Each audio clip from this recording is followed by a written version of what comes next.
Wonderful. So, hi everyone. Welcome to today's webinar brought to you by MPCCC. My name is Sandra. I'm the comps manager. And I'd like to start today's webinar by acknowledging the traditional owners of the land which we gather today. I pay my respects to their elders, past, present, and emerging, as well as any members of the Aboriginal and Torres Strait Islander community gathered among us today. Today we have Christy Shammer, who is the principal consultant of Zoc Melon Health Promotion and Social Media Consulting. She's got about 20 years of experience working in health promotion and public health in Australia, as well as in the UK. And through her business, she works with governments, non-for-profit startups to work on social media strategy and storytelling. Alongside her consulting role, she works part-time in cancer prevention and advocacy for Cancer Council South Australia. So without further ado, I will pass this time to her. She will be giving us some important tips on the art of communicating both you and your research on social media. Over to you. Thank you, Sandra, and thank you to the Monash team for having me over. While I share my screen and just make sure that that's all working well, Sandra, can you see the slides? Could you just pop your mic on, Sandra, and just let me know if you can see the slides there? Not just yet. Oh, that's not good. Let's try that again.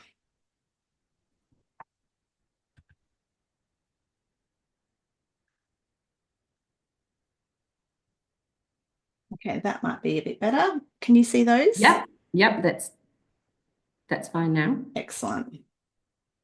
Yep. That's great. Thank you. Thank you so much for having me over so remotely online. While we are just getting stuck into today's presentation, which will last for about an hour and will include some question time at the end, just to kind of get you starting to think about social media, I'm going to pose to you all a question which you can pop your answer to in the chat, which is, what social media platform do you spend the most time on? So pop your answers in the chat and just compare notes across your colleagues to see where people are spending the most time. Now, I don't necessarily mean for professional reasons. It could be professional, it could be personal, but where do you spend the most time?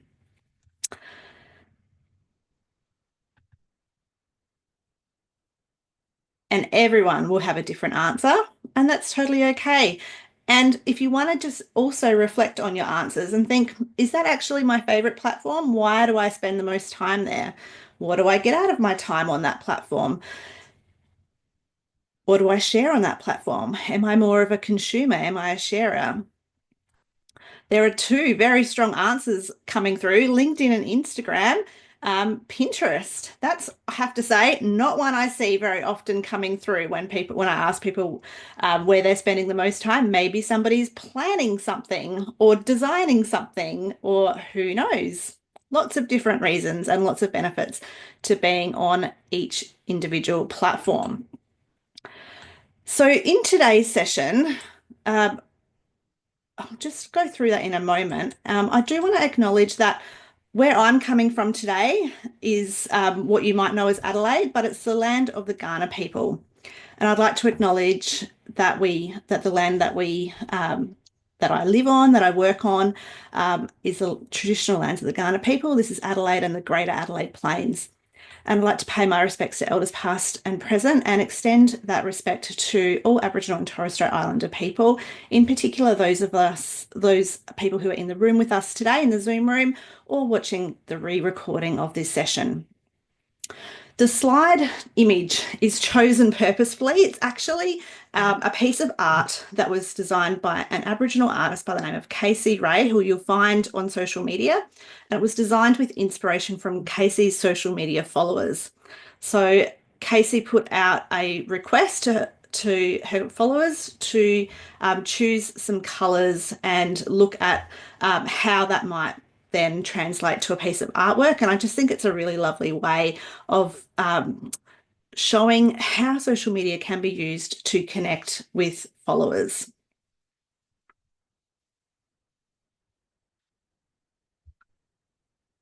So a little bit about me. I've been with my business, Zoc Mellon Consulting, for over 11 years now. And I see my work as helping public health and health promotion focused organisations use social media to its fullest potential.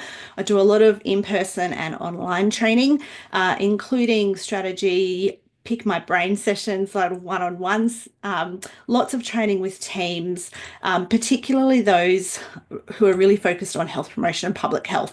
So my background is actually in health promotion. I'm a registered health promotion practitioner. There aren't actually very many of those in Australia, and I also have a Masters of Public Health. My background in health promotion started long before social media existed. And when social media became hugely dominated and how people communicate, businesses, governments, and not for profits, and people in public health and researchers, I became really interested in how social media can be used as a tool to help our work in public health. And from there, I started my consulting work from there, and it's just continued to grow. And as social media has really changed in that time as well, it's been really interesting to see the changes social media has created to society, but also how health promotions had to adapt and evolve to a social media focused environment that's changed the way that we communicate. In addition to my work in social media, I also now work a couple of days a week at Cancer Council in South Australia. That's me with my friend Sid. My work there is very much focused on prevention and advocacy, with a particular focus on healthy eating, food systems, alcohol, and physical activity. We've recently had a huge win in South Australia, which came as a result of effective sharing of some research. So we undertook an environmental scan looking at how much junk food there was on public transport assets, government-owned public transport assets in South Australia, across Adelaide, really, because there wasn't a lot of advertising outside of Adelaide. There's no public transport. There's no public transport infrastructure. So we did an environmental scan, which we published, and that became a huge lever that we could use for advocating to the South Australian government on removing junk food advertising, so reducing kids' exposure to those unhealthy commercial determinants. And that was recently announced at the start of this year and will come into play in South Australia from July the 1st this year. So that's a piece of research that was shared really effectively on social media and has been really instrumental to making public health policy change. In relation to today's session, the recording is available. I'm also really happy for you to, if you've got your mobile phones, if you want to take photos of any of the slides that are useful or take screenshots, that's totally fine. I actually don't mind at all. If you did want to share anything on social media, perhaps on your own LinkedIn, or maybe even in your Blue Sky account, I don't know what social media you're using, then I'm really happy for you to do so. I just ask that you find my handle, Zoc Mellon, and you tag me in anything. So today we're going to be talking about the risks and benefits, particularly from a research perspective of being on social media. We're going to be sharing some tips for finding your strategy and your voice online. I'll be going through the current social media landscape in Australia as it relates to people doing health research. I'll be covering about some LinkedIn updates that you can make after this session, or hopefully in some time you might have over the next few days, that will help to make your life on LinkedIn better and your presence on LinkedIn stronger. And at the end of today's session, I will leave the last few minutes to have any questions that you've got, or if you're seeking some advice, use this time with me and just go for it. Hit me with it. Just remember that any questions that you're asking in the session will be recorded and will be shared with other colleagues across Monash. But please use me today to ask any questions. This is my handle at Zockmelon. You'll find me across every social media platform you can think of, and I'd love to connect with you. So please do reach out and connect. So let's start with some of the benefits for researchers of being on social media. This is all kind of the lovely stuff. So this is the lovely butterflies, unicorns, rainbows, all the lovely happy stuff. We're going to talk about some of the risks in a minute. So you can be on social media. It can really help to hone your collaboration skills. You can expand your sources of knowledge. You're really opening up your echo chamber potentially and hearing some different voices and perspectives from different disciplines.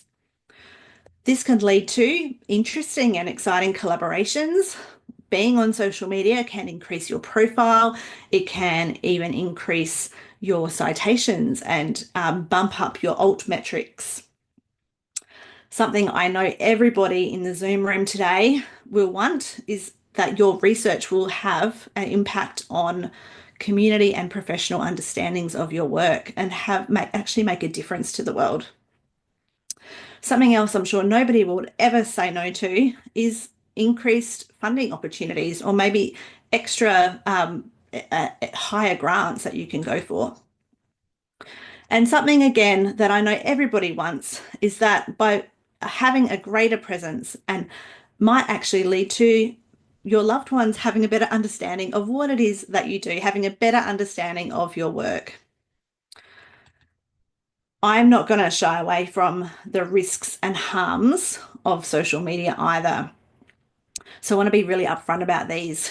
The first one is time and opportunity cost. So what else could you be doing instead of thinking about your social media posts or your social media connections? What else could you be doing is what else you could be doing going to advance your career more?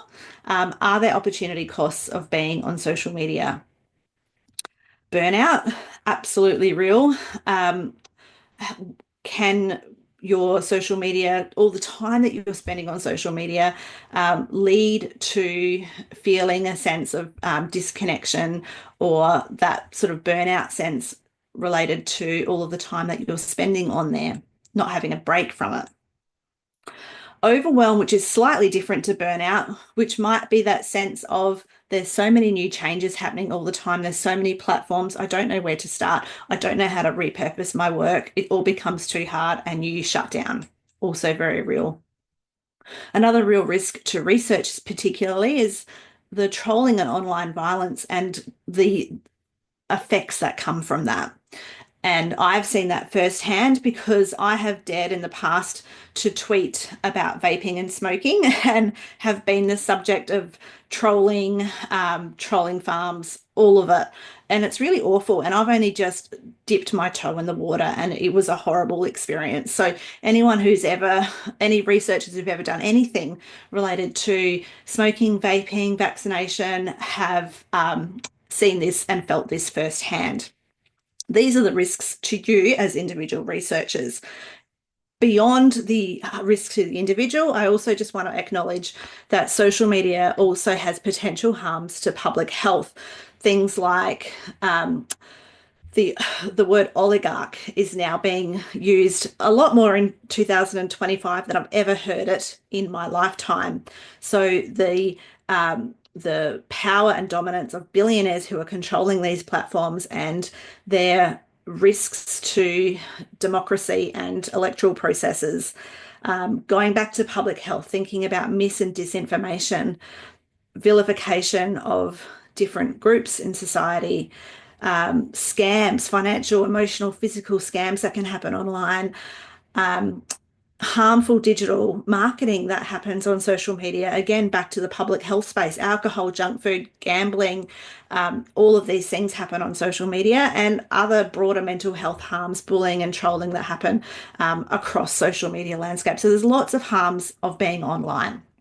So I just want to acknowledge that up front. I'm definitely not a social media person who only ever sees the good side of social media. I'm very realistic about the risks and harms that can happen. Now let's um, park that aside. Just wanted to acknowledge those things up front. Let's actually take a look at the social media landscape in Australia as it stands. This is a timeline I like to share because it gives everybody a sense of how long social media has been around, what's come and gone. Things like Periscope and Google Plus no longer exist. And what I really want to convey by showing this slide is that social media is not new. I've been working as a social media consultant for 11 years now, and coming up to 12 years. And in that time frame, what I've been fascinated by is what feels like a really rapid change in the way that we communicate, but also this sense that social media is now very much a part of our everyday personal and professional worlds. So I showed this slide recently at a conference which was attended by a lot of early career researchers, and there were many people in the room who are actually older than Wikipedia. So this is your entire lived experience throughout your whole lives is being in a social world. Again, this slide is really just to give you a sense of the number of users and the popularity of each of the social media platforms in Australia. I update this slide about this time every year, but the January 2025 data hasn't been released yet. But I just had a check of what it was from December 2024, and there were a few little changes in the data on here. Things like TikTok users had gone up, but also, and this is something I'm just a little bit miffed about, the number of X and Twitter users has also gone up. So a point that I do want to make is that there isn't actually very good data about social media users, either globally or in Australia, because the data that I use, which is from a source called Social Media News, is aggregated across a whole bunch of sites and basically put up by somebody who takes the best data that they can find. And it's not as, say, reliable as, a good set of population health data. It's based on what the social media platforms themselves release or what data they have in relation to potential advertising reach. So it's not consistent across the different platforms and it's not particularly reliable. So I just want to make that point. This is kind of best estimates. So what you'll take away from this slide is that Facebook and YouTube are the dominant social media platforms. They have the most number of users in Australia. I'm not necessarily saying that because they've got the most number of users, that they're the platforms that you ought to be on or that they're the best platforms for you to spend your time. It's simply saying that they have the most number of users. It also means that if there's the most number of users, there's probably the greatest amount of content, in which case they're actually really noisy platforms and harder to have that cut through and reach. Instagram is also very high and is, again, because of the algorithms on there, it's really hard to have your content seen on there. The point I made about Twitter having increased number of users, despite having lots of people take themselves off of that platform, which I'm going to speak about in a minute, again says to me there's something kind of unreliable about that data. Now I just want to walk through each of the major platforms. I want to talk about each of the latest trends and the challenges of each of those platforms. Let's start off with the department store of social media platforms, that is Facebook.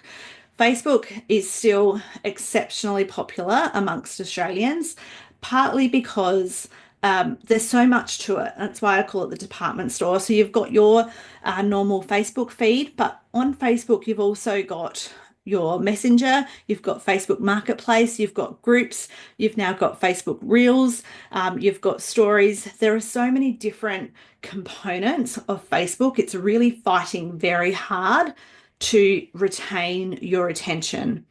So whilst also there's everyone in everyone and their nan's got a Facebook page now, it doesn't necessarily mean that they're checking it regularly. It might mean that they are just using Facebook for the family messenger chat or for Facebook Marketplace. It doesn't mean that they're spending their time scrolling or indeed posting. And my personal observation is that my Facebook feed is really only no more than sort of a half a dozen to 10 different pages, and very few actual humans who I'm connected with and have a personal relationship with who are posting. For any health services, if you are doing any work with health services, I still think that Facebook is a great option to connect with a mainstream community.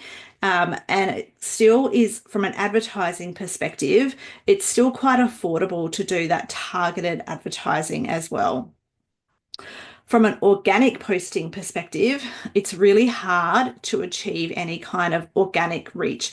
And by that, I mean where your organization or a health service or a community group or anything else that you're involved with is just posting without paying to have that post seen.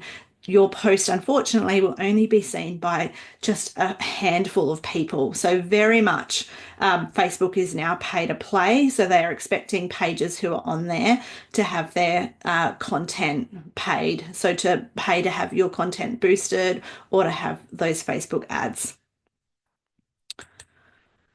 You may have also heard and seen a lot of the news around Meta, who own Facebook. Meta own Facebook, Instagram Threads, and WhatsApp. That Meta is no longer having its fact checking, its third party fact checking, and there's been a lot of pushback against this because the third party fact checking was, in my opinion, quite imperfect, but it was still quite useful, particularly while there was a significant amount of sharing and news sharing relating to COVID and immunisation vaccinations across the world. So by taking that away, that's been a real cause for concern. If you are also concerned about that, I encourage you to take a look and see what Facebook Meta has actually posted about the third party fact checking. What they're introducing instead is what they've called a community notes model, which anyone can sign up for and be somebody who makes community notes about the content that's being shared. I personally have significant concerns about who the community are who will be invited to or accepted to the community notes process. But please do check it out. This takeaways box that's copied on this slide is taken directly from the Facebook announcement. So if you're interested in that, especially if the content and the work that you're involved with has a lot of misinformation about it on Facebook and Meta, might be something that you want to look into and signing up to and registering as somebody who contributes to community notes and play your part in providing some balance for the misinformation that will be on those platforms. Instagram, if you aren't aware, Instagram is, I call it Facebook's little sister now grown up. It's owned by Meta. It was bought by Meta many years ago now because Facebook were threatened by this lovely photo sharing platform that was taking attention over from Facebook. So Facebook bought it. Instagram, many of you identified Instagram as the platform that you're spending the majority of your time. So you'll know that it's known for its visual content, photos, stories, and reels. So reels were introduced by Instagram because TikTok was becoming popular. And the reels content is performing very well on Instagram and Facebook. So it's really engaging content, and from a content creation perspective, it can be a lot more time consuming to create than even photos or text-based posts. So just something to keep in mind. I also just want to talk about Threads. So Threads was created, it's the text-based version of Instagram, and it was developed as a rival essentially to Twitter or X. You can create your own Threads account in the click of a button. So you've got that account and it's connected to your Instagram account. I'm just observing Threads a little bit and how it's playing out. in a kind of post-Twitter landscape. I've seen a lot of people moving there, and I think if you are a text-based person and you would have otherwise been on Twitter, it's definitely a platform to think about, especially as many of you identified you're spending a lot of time on Instagram. Then maybe Threads is a good option for you to have that connection and that sort of text-based, real-time text-based connection with others. I will just talk about Twitter, formerly Twitter, sorry, now X. Once upon a time, Twitter was my favorite platform for public health professionals and for change making. Now, since Elon Musk's takeover, where it's become X, I have completely turned around on the platform. I used to advise everyone working as a public health researcher that they ought to be on X. Now I say if you're just starting out and you don't have an X account, it's probably not the place where you want to be starting out. Once upon a time, it used to be the place to go for researchers, public health, thought leaders, politicians, journalists to connect with all of this work. It was a really there's a really powerful way of reaching the people who are making decisions, in like influencers in the original sense of the word, people who were shaping news, people who were shaping public discourse, people who are making policy decisions. Melissa Sweet, who runs Croaky, the public health blog, who they're still on X. She has described X now as unstable, dangerous, and racist. My personal experience is the platform's changed significantly since the Musk takeover, unfortunately. So where does that leave us as public health researchers?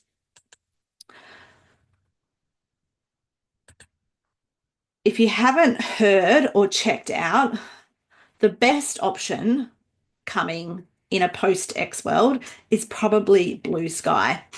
There was a platform called Mastodon that has been around probably now for the best part of 2 years in a post-X world.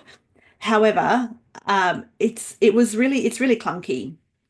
Blue Sky, because it was developed by people who designed and developed Twitter, it looks like the original Twitter, and it's got a lot more it's a lot more usable for everyday people than Mastodon was.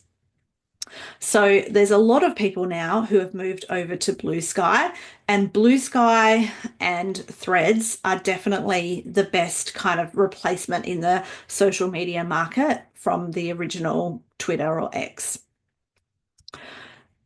The other really strong strength of Blue Sky is that they have their ethos is a lot more consistent with public health ethos, in that they have said that the people creating it have got a focus on having user control and algorithm transparency. So they're not going to be kind of looking at the things that are being posted or changing algorithms to shape their agendas, that the user will be in control of their algorithm.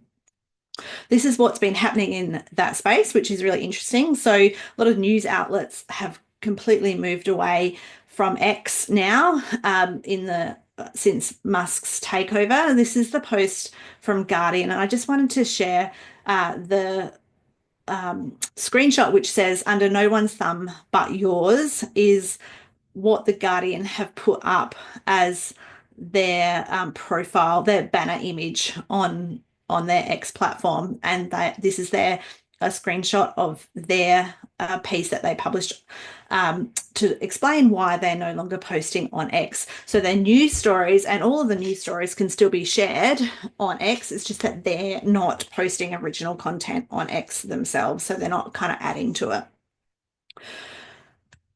There's also quite a few and a growing number of universities, not-for-profits, and other influencers who have formally announced that they have moved away from X. And you can see those here. It's certainly something just to be aware of who you're following. If you are on there, just see if there is a bit of a movement and what your general sense is. And what is really interesting is that they're moving to Blue Sky. So I didn't see this same level of announcement um, of people announcing that they were moving to Threads. They do seem to be taking up Blue Sky. So that's certainly something to be aware of. And I want to spend some time today talking about LinkedIn.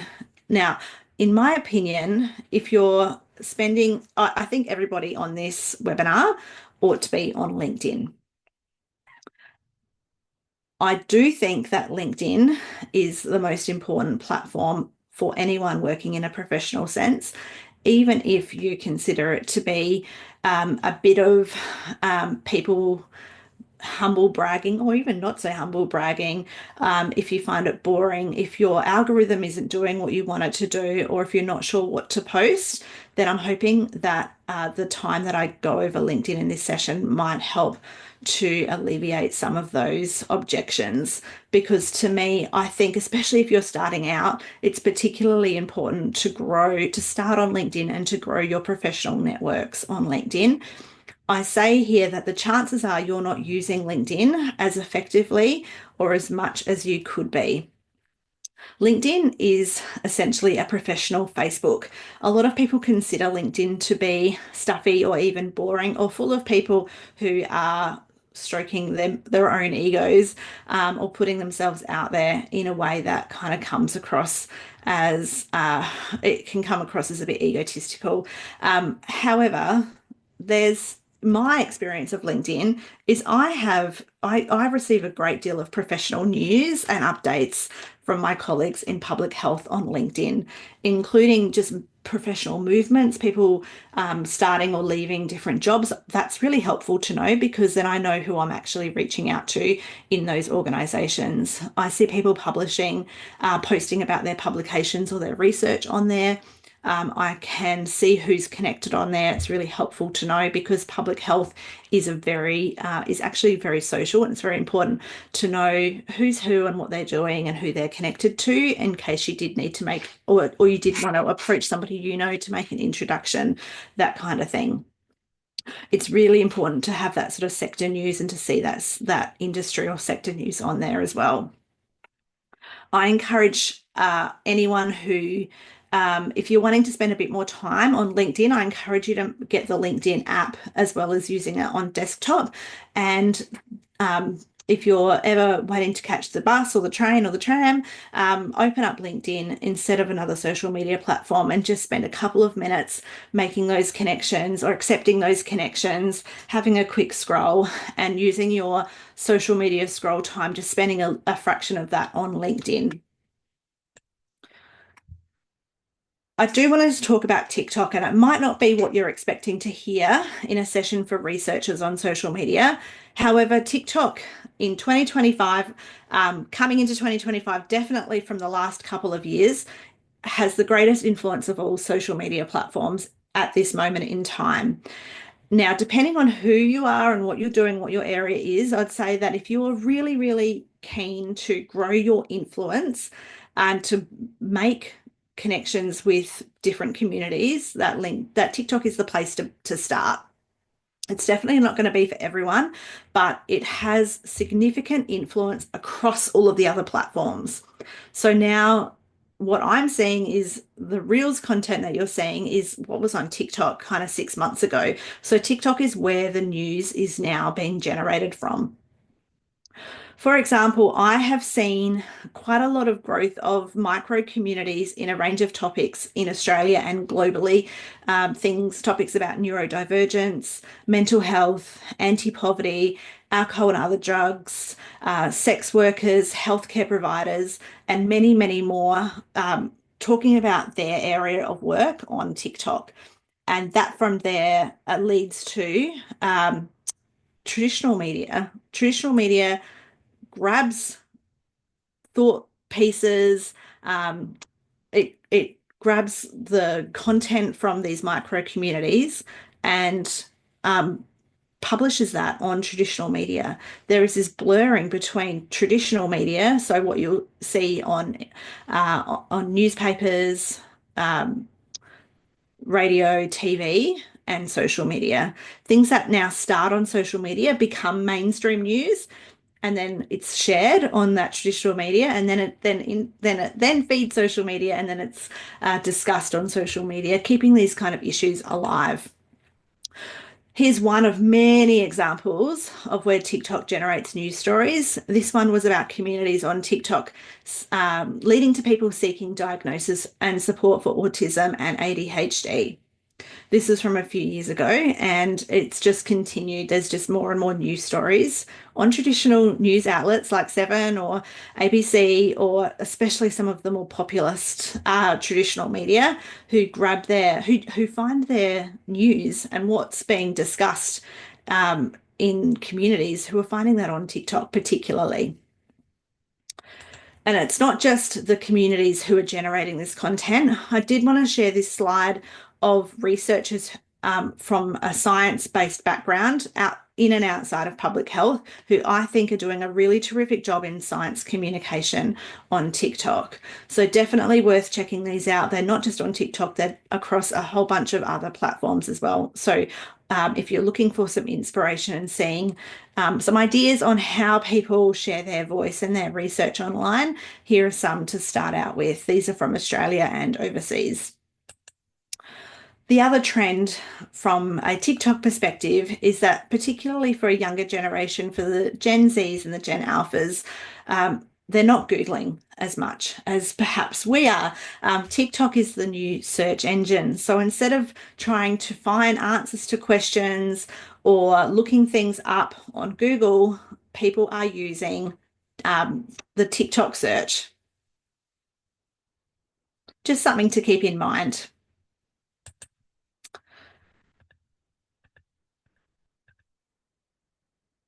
I want to spend a few moments talking about your personal brand and what that means. So when you're online, you're not just communicating your research to a wider audience, you're communicating you and your personal brand. So what I mean by that, personal branding, it's this conscious and intentional effort to tell the world what perception you want them to have of you. It's how you position yourself, whether that's as an authority in your sector. Hopefully it will, excuse me, elevate your credibility. It's going to be about how you differentiate yourself from other people who are researchers in your sector. And ultimately, hopefully it will elevate your career, increase your circle of influence, and have a larger impact. So your personal brand is that little slice between how you see yourself, how you perceive yourself, and how others perceive you. And I want to make no mistake in saying you control your personal brand. It's up to you. There are intentional things that you can do that will directly relate to how others perceive you. There are some ways that you can do this, and I really encourage you to think about what your strengths are and to play to your strengths in terms of the platforms that you want to spend your time on growing and nurturing your personal brand. What I mean by this is if your personal brand, if your strength is writing, then the ways in which you can harness your strength is writing, not just in your academic research, writing blogs, writing articles for an e-newsletter or LinkedIn articles. Many of the research institutes that you're part of, the parts of your university or the organizations that you're connected to will have e-newsletters, so you can contribute to those. Writing comes in many forms. So if your strength is writing, that can be translated in many different ways. If your strength is teaching, then that can translate to courses, podcasts, teaching on YouTube. If your strength is video, that means that you would probably perform really well on YouTube, whether that's pre-recorded videos or live streaming, or even in short form content, so YouTube Shorts or Instagram Reels. If you have got that sense of authority, if you're a more senior or well-known researcher, then maybe your authority voice will translate well to mainstream research or as a spokesperson for your area. If you're a natural connector, then that's a really terrific strength to have. And it means that you can work across all of those platforms, connecting people in a way that might be that you being that sort of bringing in your authority voice, but connecting through live streaming where you're engaging with people in the comment section. But it could also be on things like LinkedIn groups or on Facebook groups. And if you're a creative outside of your research, and I know you are, because I will refuse to believe that there aren't creative researchers, because I believe there is a creative component to everybody. Even if researchers tell me otherwise, I don't believe it. And I think that you can be and show your creativity through your work on Instagram or TikTok or really on any platform. Overall, my advice to you is to not just focus on one of your strengths and to not just focus on one social media platform, because you don't want to put all of your eggs in one basket. You need to diversify. In the same way it makes good business sense to have multiple revenue streams, it makes good communication sense to focus on more than one social media platform and more than one way of communication. So I would certainly encourage you to be on LinkedIn and at least one other social media platform to talk about your professional work. Just want to talk briefly about the benefits of being on social media and altmetrics. So here is the screenshot of the altmetrics from the environmental scan that I mentioned earlier. And I was reflecting on this and thinking that I was really pleased that when I shared this piece of research on X, that there were a couple of reasons why I think it was shared well. One was the people who shared it, I've got a professional relationship with outside, like not outside of work, but like a long-standing professional relationship in that the people who reshared and retweeted it, they know me and they value my contribution to public health and the work. And so they reshared it. I think that was a reason for the success. So they felt like they wanted to support and celebrate that publication. But the way the way I wrote the copy was more engaging than just saying, just published, here's the link, here's the article. Like I actually put a bit of a different spin to it. So I started off the tweet by saying, do you ever think there's an awful lot of junk food ads on buses and bus stops in Adelaide? Turns out 8 out of food and drink ads in Adelaide are junk food. So I didn't just sort of publish the article and say, this article's just been published thanks to my co-authors, and say it in that way. I actually put it in a way that was slightly more engaging to anybody who might engage with that content. And I also did that deliberately because I wanted policymakers to see it. I do encourage you to think about those and to become familiar with altmetrics and to have a look at the information that altmetrics provide. And it's just really important that you include the way that some sort of scholarly identifier is how altmetrics say it. So go back to altmetrics and have a look at how they track content. So they need to include ISBNs, PubMed IDs, something that they can track it, that will add to your altmetrics, and that's really important. Next, I just want to give you some tips on how you can improve your presence on LinkedIn. Let me just go through some of these. These first impressions on LinkedIn are really important. So this is a screenshot of my LinkedIn profile. You can see I've got what I hope is an engaging profile picture, a cover photo that tells you what I do, so you can sort of see that at a glance. I've made use of my bio and description there to tell you everything that's most important for you to know about me. You can see there's a little tick in a little shield. That means I've verified my profile, which means that there's a sense of there's a sense of trust that anybody who looks at this knows that this account hasn't been hacked or it's the real me. That was very easy to do, but I just had to tell LinkedIn and prove that through some identification information. I've got my pronouns in there, and I also use this little sound icon to record the pronunciation of my name, which makes it easy for anyone who ever needs to kind of introduce me or they just want to check how my name is pronounced. So I encourage you to go and do all of those things. You can also see that I've customized my URL so it doesn't have a bunch of letters and numbers on there. It makes it really easy to share as well. Very simple things that you can do today. A lot of people feel really overwhelmed by the LinkedIn settings, but it's worth spending 5 or 10 minutes going into your LinkedIn settings. The first place I suggest to go is to look at this visibility area and this section called profile viewing. You can see here it's set to private, and you can change that to, this is how people know if you have viewed their profile or not. Profile viewing is part and parcel of the LinkedIn kind of landscape. I actually encourage you to set your profile viewing to your full profile. That way people know if you have shown an interest in them and their work. But it's up to you, and you can change that as much as you like or as many times as you like. It's quite a useful tool for people to know who might be engaging with you and your work. And I know we all love to see as people who's viewed our profile. So people probably are interested to know if you've looked at their work too. I'm just, in the interest of time, going to skip ahead. I do want to just let you know that you've got control of your LinkedIn feed. So you can actually change that in your account preferences area. You can change your LinkedIn feed to either most recent posts, so you've actually got that timeline in your algorithm. I actually have no issue with how the algorithm is working in LinkedIn. I actually think it's doing a pretty good job for me.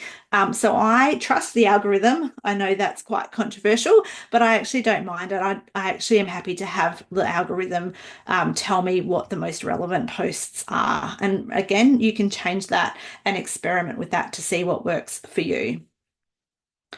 I've just put this up quickly. You might want to rewatch the recording or take a photo or grab a screenshot. But here are just some writing prompts for you. So think about the different things of what you can put out there to add value to your LinkedIn connections.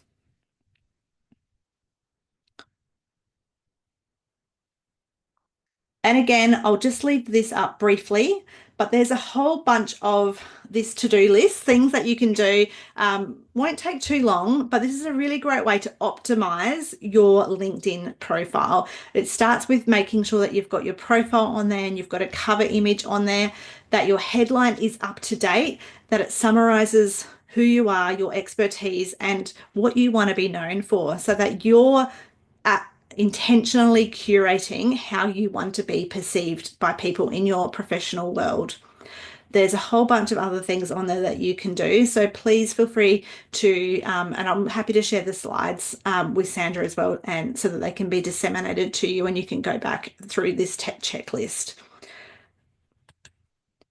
As I'm coming to the end, we'll come to questions in just a minute. Again, please connect with me on social media. I'm also really happy for you to email me if you've got some follow-up questions, or if there's anything that you wanted to ask me outside of the session. I'm really happy for you to contact me. You can slide into my DMs or you can flick me an email as well. I look forward to connecting with you on the socials. And on that note, I'm going to wrap up the slides and we'll head back to a Q&A. So I'm looking forward to hearing your questions. Thank you, Christy. That was really useful. Let's start with some questions. Are there any? I've just seen the comment section from Dana. I find that LinkedIn is a great source of identifying funding and grant opportunities. Yeah, that's a really good point. Particularly, yeah, those smaller philanthropic organisations. Yes. Yeah, that's a really good point, especially people who are DIYing their own grants, which is a common experience for people working in smaller organisations. That's a really good point. Thank you. Just going back to Blue Sky, Christy, do we have some sort of like a figure of what the take-up rate has been in That's a Australia? good question. I couldn't find it. It's not reliable. So it basically is not available yet. There's a global figure, which I guess you could probably see what that might be for Australia, but I haven't seen any Australian data. And again, I wouldn't necessarily, like, it's only kind of best guess, really. Blue Sky would know, but they don't always release it. Yeah, that's all right. I did have a question around the misinformation that you can get from social media platforms. Do you think it's effective for organizations or for, I guess, public figures to call out these people or the messages? Or do you think it's worth not kind of having that argument or that contending it, but rather just promoting your own approach or evidence-based recommendation? That's an excellent question. And there's a few parts to my answer. One is just to clarify that there's a really big difference between misinformation and disinformation. Disinformation being a deliberate attempt to change, like it's intentionally designed with a political or economic reason to put out things that are untrue online. Misinformation doesn't have that kind of malice behind it. And that's a really important distinction, because it means that if misinformation is online, it could be misinformation that's shared in kind of good faith without people who have themselves kind of been duped by bad faith actors with disinformation intents. To start with, I would actually really recommend going back to the World Health Organization, who do some fabulous training, which I've undertaken on mis and disinformation. It was infodemic management, but it relates to any kind of information online. It's worth going back to. I think they've got a free infodemic or misinformation and disinformation 101 course that's worth checking out. Is it worth engaging? It depends. Depends on if it's in good faith or not. That would be one of the first ways of assessing whether it's worth engaging. What we do know, and what the World Health Organization knows about misinformation, is that misinformation occurs in information voids. So where there's no good quality information out there, that's where kind of rumors, fake news, misinformation is born from. And we've all seen this in our lives. If there's sort of something happening, a crisis, etc., that's where kind of rumors and fake news starts from, because that's all there is. So unless there is good quality information that can be sourced and that is accessible, easy to understand, well evidenced, that's really important to have those things that exist in the world, that even if it's not you as researchers or as thought leaders in public health using, that other people can find that information online. And that's why kind of the goal is to have that sort of knowledge translation from your work to having that information that then is shared in a consumer friendly way, whether that's on other health services websites, on blogs that are easy to understand, shared on social media. That really speaks to the value and the importance of science communicators to get that work out there into everyday hands, into the hands of journalists and media who can share that information and understand it. Do you have to? I don't know that you personally have to, because that's a huge demand and expectation. But the good quality information needs to be out there to fill those information voids as a kind of an inoculation to misinformation. A really great response. Have we got any other questions? Otherwise, we might just wrap up today. Thanks, Christy, for your time. It's been certainly a good session, and I've got a few things to do myself for my LinkedIn profile after this. I think we'll leave it at that. This video will be available on our YouTube platform. So if you want to go back to it, you can look us up on YouTube.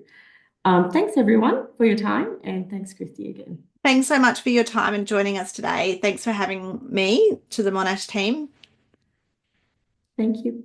Thanks, Bye. everyone. Thank you. Thanks.